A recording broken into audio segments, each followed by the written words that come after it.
नमस्कार दोस्तों, निधि लोकगीत चैनल में आपका स्वागत है। मैं आज आपको एक बहुत ही प्यारा सा नाच गीत सुनाऊंगी। प्लीज़ कमेंट करना, नए हैं तो चैनल सब्सक्राइब कर लीजिए। गीत कैसा लगा प्यार दुलार चैनल पर ऐसे देते रहिए, उसके लिए आपका शुक्रिया। पनवा पर बनवा चलायू, पनवा पर बनवा चलायू, बरईन हमर पिया बिगाड़ू।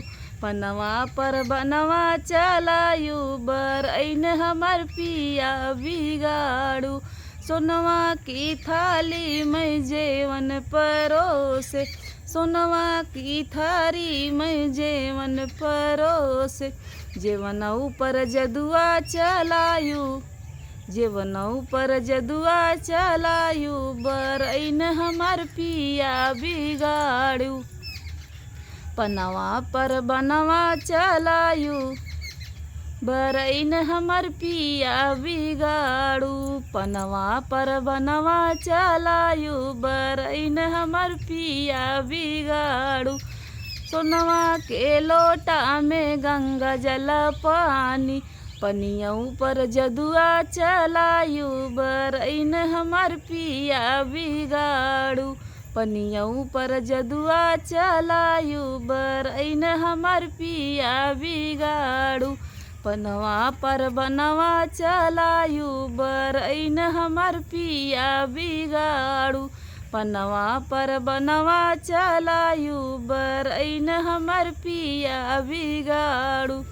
बे खैरा सोपारी कबीरा जोराए, बीरवा ऊपर जादू चलैलू, बरईन हमर पिया बिगाड़ू। बीरवा ऊपर जदुआ चलायू, बरईन हमर पिया बिगाड़ू। पनवा पर बनवा चलायू, बरईन हमर पिया बिगाड़ू। बेला चमेली का सजिया लगाए, बेला चमेली का सजिया लगाए। सजिया ऊपर जदुआ चलायू, सजिया ऊपर जदुआ चलैलू, बरईन हमर पिया बिगाड़ू।